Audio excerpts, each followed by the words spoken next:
What is going on, everybody? Happy Monday, December 1st. Yes, we are officially in a whole new month. First stream of the month. What a way to start. Washington Commanders post-game show. We're here, win, lose, or draw, with my brother, the Commanderlorian, the voice of reason, one half of the founding fathers, Crevonte, baby. And I know he didn't see this coming, but I got to play a little bit of the song. Those haters can't stand us. Left hand up. Commander. Well, now that's goofy. Stupid. Just stupid. Jam. Oh, jam. How you feeling, my guy? Immediate reaction, thoughts? You know what? This is a very mixed bag. I'm excited to see that the defense is not as bad as it was earlier this year since Dan Quinn has taken over.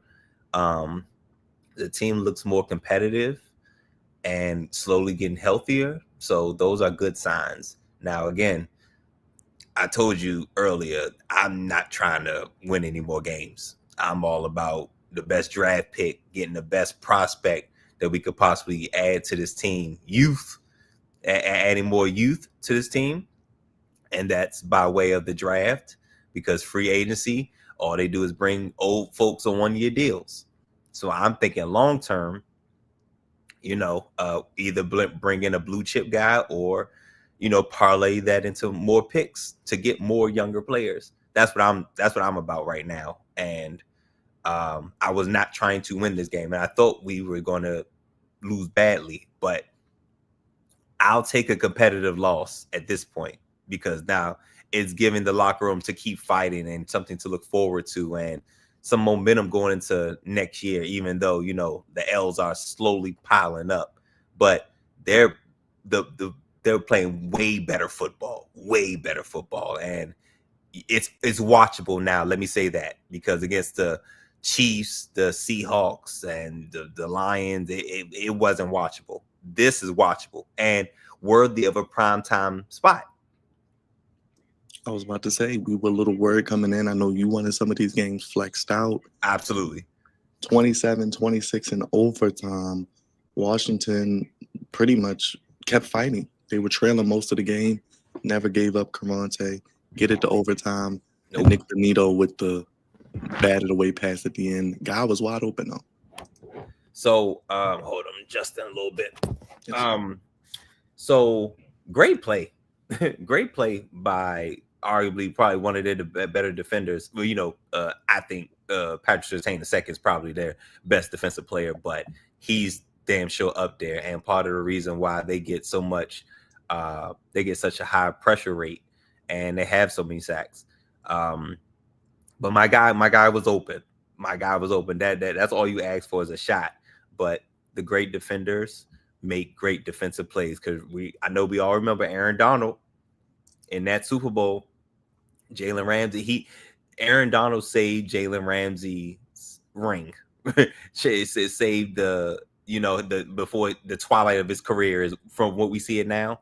He saved it maybe another year or two, because man, Jamar Chase route him up. I think he hit him with a double move and he was wide open. But thanks to Aaron Donald doing what he could do on the line of scrimmage, getting a hand on, Joe Burrow, and it never happens. Now it's like, oh, nobody ever sees it.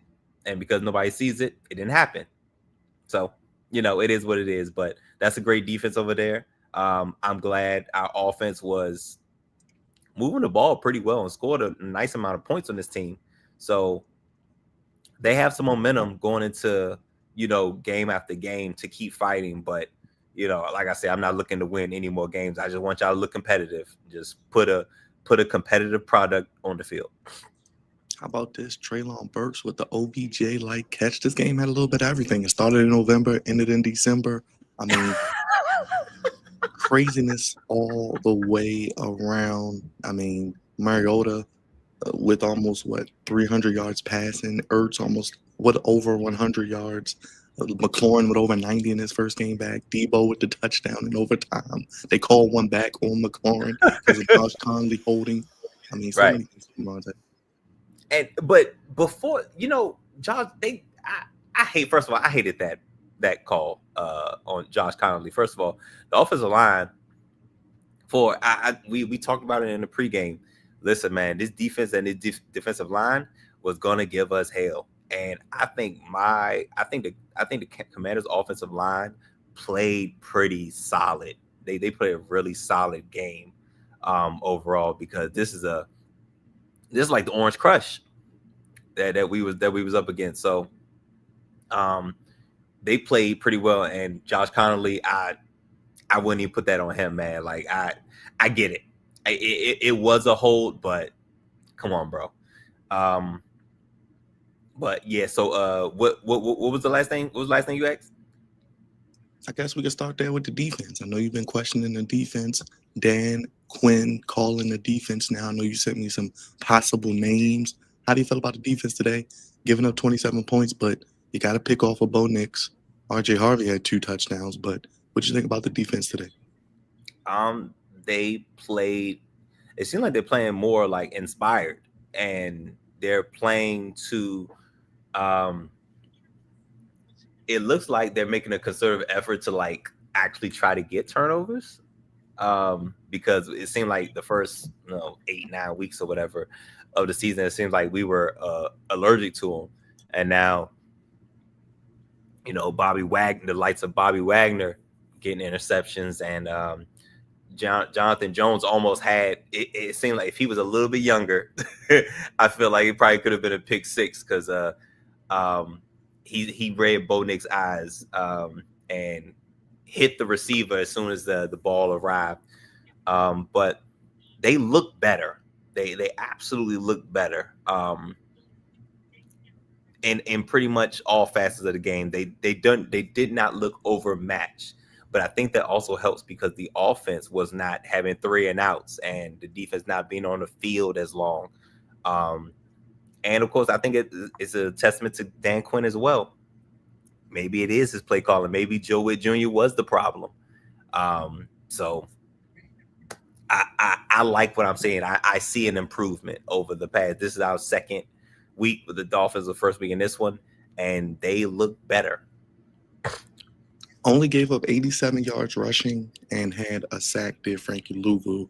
So that was good on the defenses in there. And I believe the highest receiver was Evan Ingram with 79 yards. Cortland Sutton only 62. So the corner's holding up as well on the back end. Yeah, that's what I'm saying. They're playing inspired right now. And Dan Quinn, he knows a thing or two about defense. So that's his calling card. So I don't know what we're going to do next season as a defensive coordinator, but I'm almost certain Joe Witt Jr. will not be in that position next year. All right, how'd you feel about the offense? Marcus Mariota, 20 of 50, 294, 2 touchdowns, a pick, runs for 55 yards. 143 as a team rushing. Ertz over 100, McLaurin over 90, and Debo over 60. This is kind of probably what you envisioned early in the year with everybody healthy. Listen, man, first of all, let me say this. I love Marcus Mariota. My gosh, he is a great vet. Yeah, man. He was one of the guys where, last offseason where I was saying, well, last year, basically saying like, hey, man, we got to sign him, because if anything happens to JD5, we need to still be able to run the same offense. I think it's crazy for teams to have QB2 who's the opposite of their QB1. They need to have similar skill sets to run a similar offense. So, and I think he knows this offense just as well. It may be even better than JD5. It's just that he's a little bit older, former Heisman Trophy winner. So he knows a thing or two about running a read option, pistol, and all that stuff. And he's still proven that he's a valuable backup in this situation. Now, he still has a couple boneheaded mistakes, here and there, like the unnecessary pick. He didn't have to do that. But he's a wily vet, and he does us very good in the absence of JD5. But the offense overall, man, it looks better. Again, improved. Absolutely improved. They look competent. They look more balanced, even though you said the stat earlier. I think Murray threw the ball damn near 50 times. But now, usually, you don't want that. I don't care how good your quarterback is. You typically don't want them throwing 50 times. But they look better. They look better. They look improved. Look competent. They can move the ball. They can score. These are all things that I was not seeing, a few weeks back, prior to the Dolphins game, prior to the bye week. I was not seeing it. They look overmatched, and they look like they were being dominated in all facets of the game. And this one, it never looked out of reach. Even though in our pregame, I was like, yeah, I think we're going to get beat by at least 2 scores. The game was never out of reach. They even had to lead for a little bit. How about your new kicker, Crevonte? Jake Moody, Michigan national champion. 2 for 2 on extra points. Extra special teams was decent tonight too. Yeah, no, yeah. He's again with.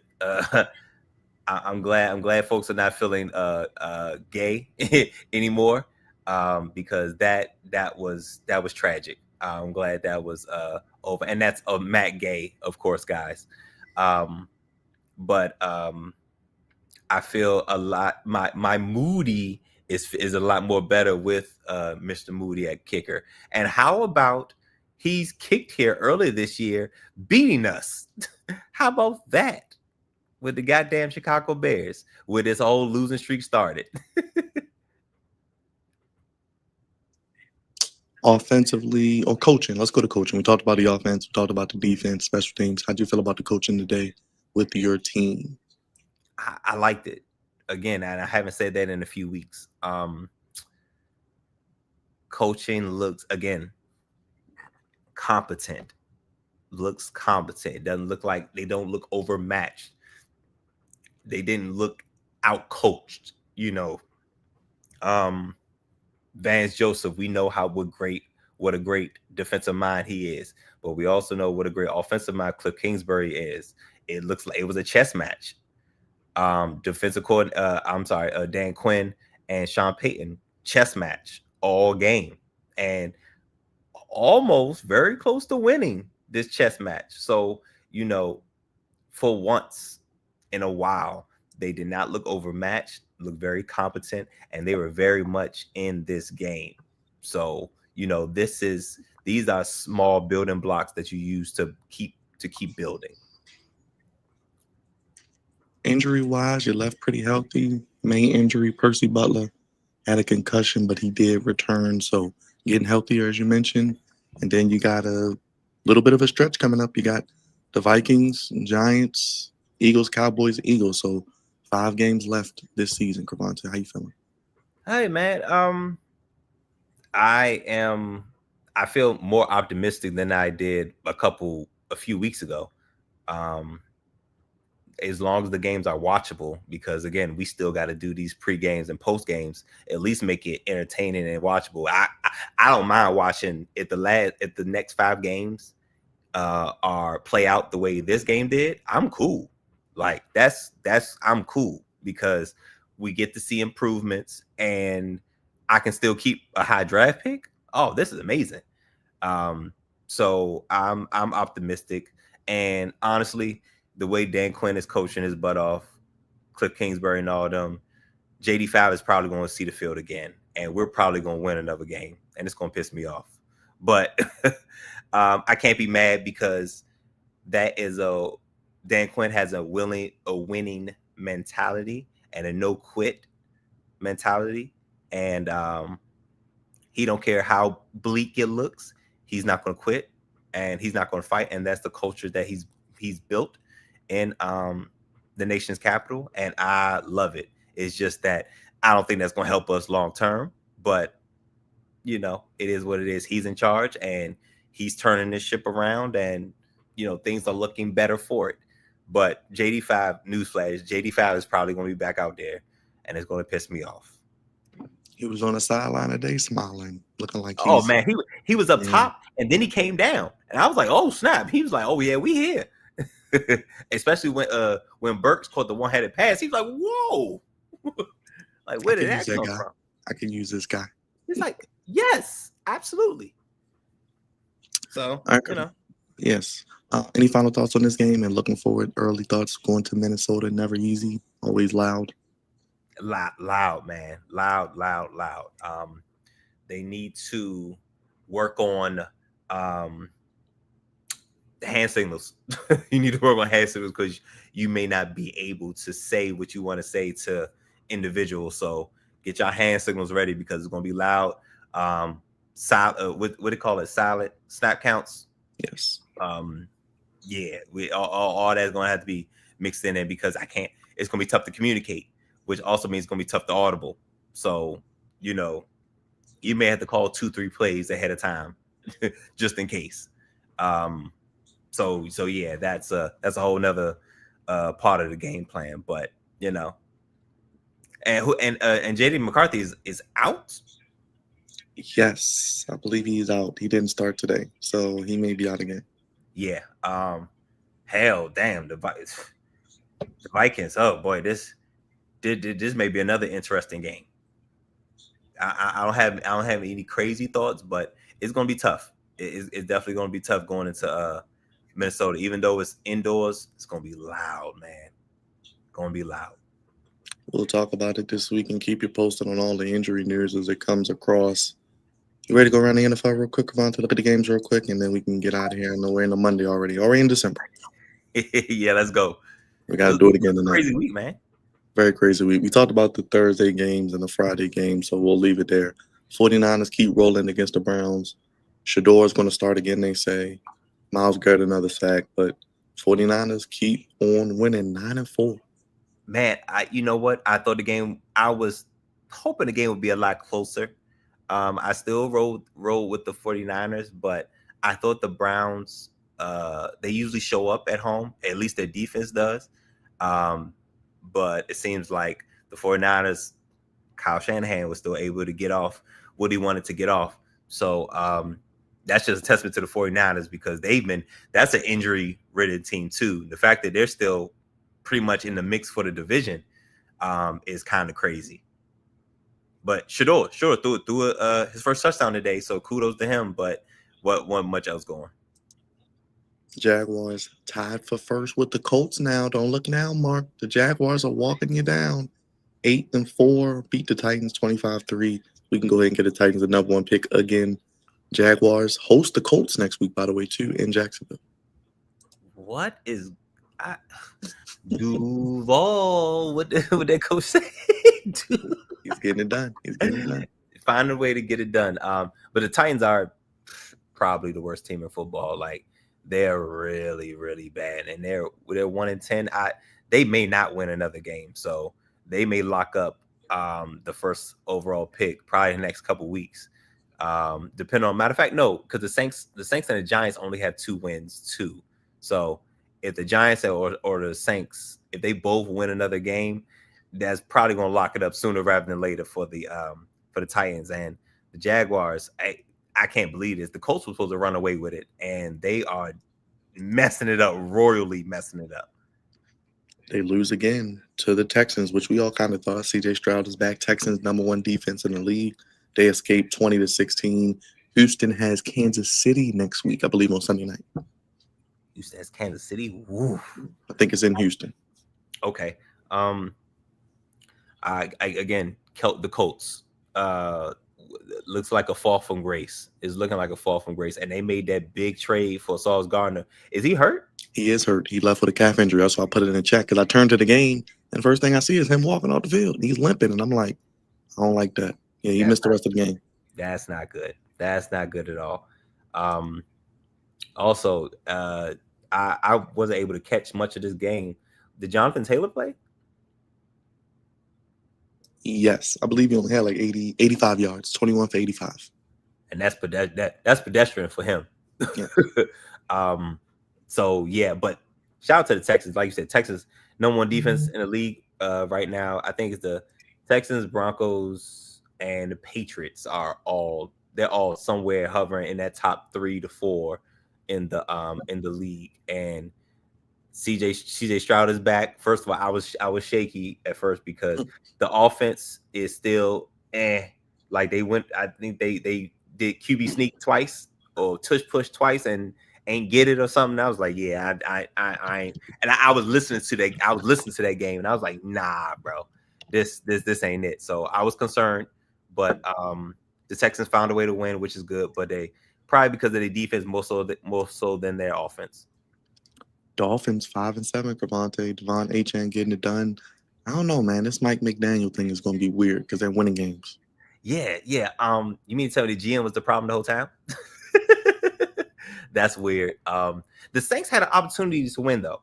The Saints did had their opportunities to win this game, and I was low key hoping they would, because then they would have been tied with us, and we will look at the strength of the schedule to see if we could leapfrog them.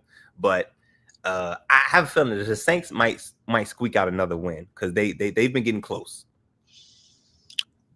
Nobody Falcons like the Falcons and the Jets. Yes. The Jets and the Falcons. Look at this now. You said you talk about teams. The Falcons are right there. The Jets are within reach. I mean, we'll get to the Cardinals in a second, but it's going to be interesting to see that draft order. They beat the Falcons on the last second field goal. Listen, baby, this is perfect. The Jets lost. Now they got the same record. Now we leapfrogged them because our strength of schedule is not as bad as theirs. So and the Falcons beat y'all, so yeah, they got the tiebreak over you. Man, we up here. We at 6. We in the 6th spot right now, bro.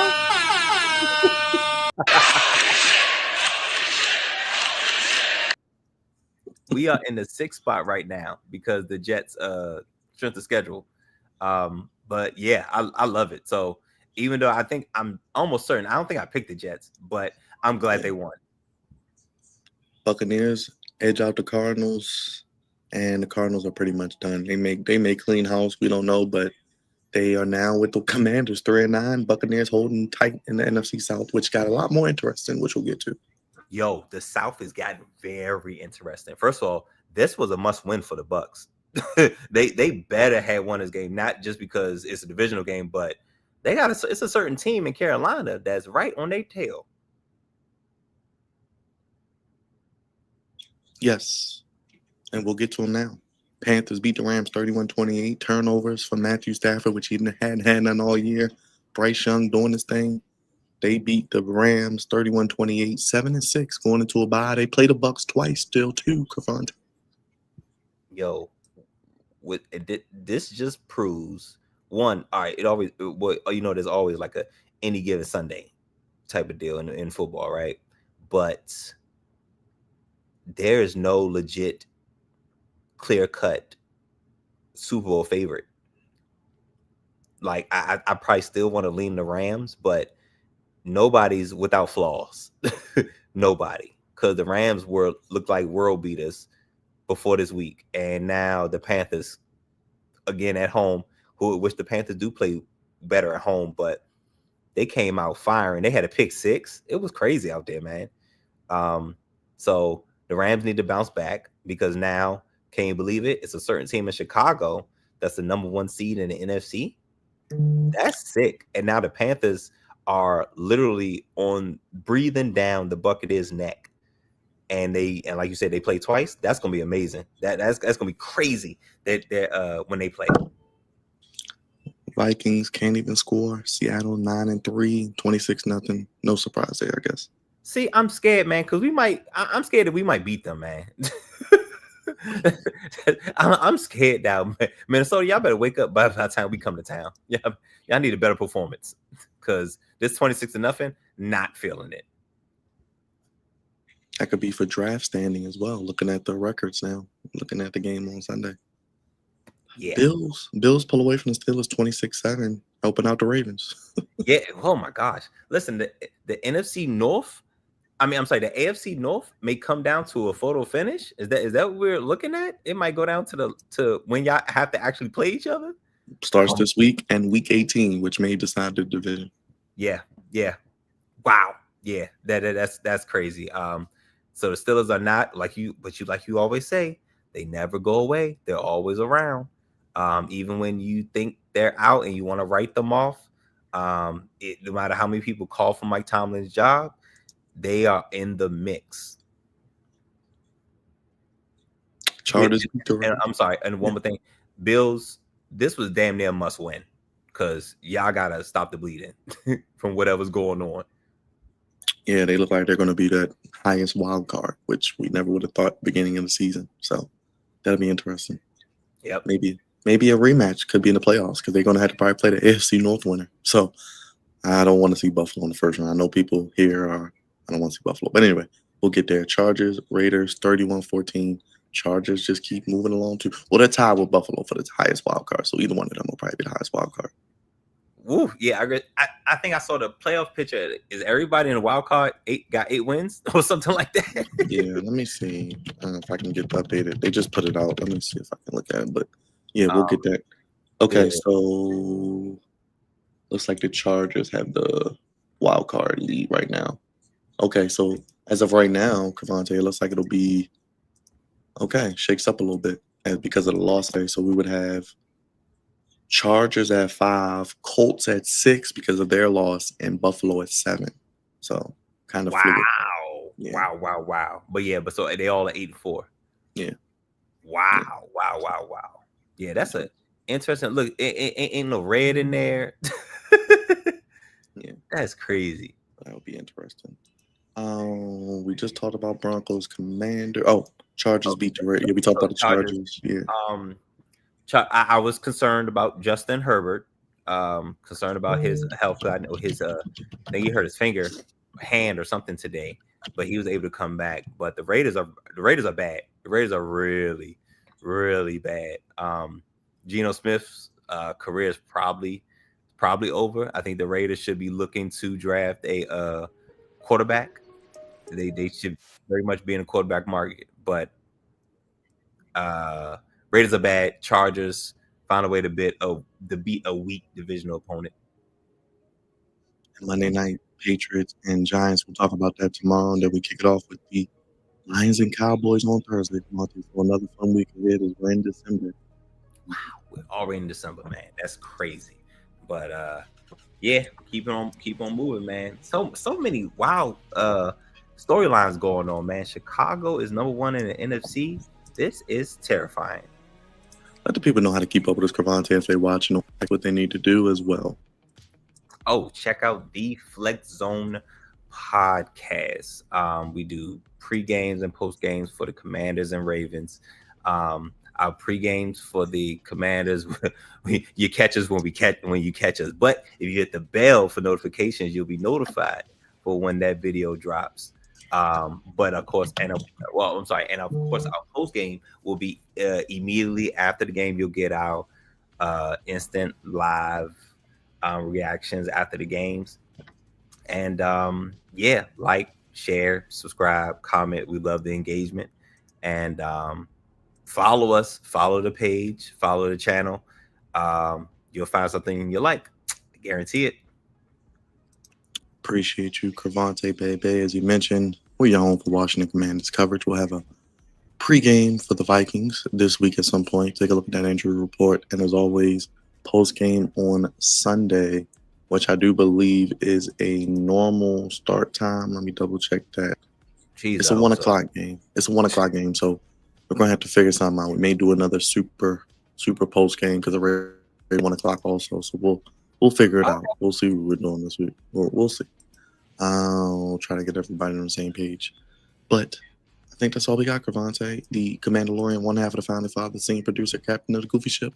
We'll do it all again tomorrow, my brother. Indeed, man. Look forward to it. Yes, sir. Yes, sir. Appreciate you as always. Everybody in the chat, thank you. Papa John, Alex, Ninja, Mark was in here. RVD Edits. Good people. Who else we got in here? A lot of people in here showing love. Reddit story, Daniel Barris, sports highlights. Appreciate everybody. Danny Casey, Mark, Musical Entourage, Rogers in the building. So Lamar, shout out to you, Oos. Hit the thumbs up, everybody, and vote on the poll. Make sure you hit that thumbs up. Only place Crevonte give me sports how you want it. When you need it. Throw your ones up and acknowledge us. Fresh, brand new episode to kick off your December of the flagship podcast. Tomorrow, we'll be talking about the week that was and getting you ready for the week ahead. Major coaching news in college football, which we'll touch on a little bit as well, and conference championship week as well. Appreciate each one of you. Make sure you hit the thumbs up. As I mentioned, you're watching on X, come on over to YouTube and hit that subscribe button. And you can super chat us. Hit hit the Cash App as always as well. And we'll be here live tomorrow for Monday Night Raw. And as mentioned, the flagship podcast with another week of content on the way. For Crevonte, everybody in the chat, happy Monday. Hope you had a great Thanksgiving weekend. Back to the grind. Last month of 2025. Big things coming. Recapping the year that was and Goofies of the year also. For Crevonte and everybody in the chat, that is all we got. Thank you for staying up late. Epic game. Commanders lose 27-26, but one of the best games of the day, one of the best games of the year. Some fantastic catches today. So another week of NFL fun. For Crevonte and everybody in the chat, we're out of here. Thank you for watching. Peace. We'll see you this week with more content and today on the podcast. Peace.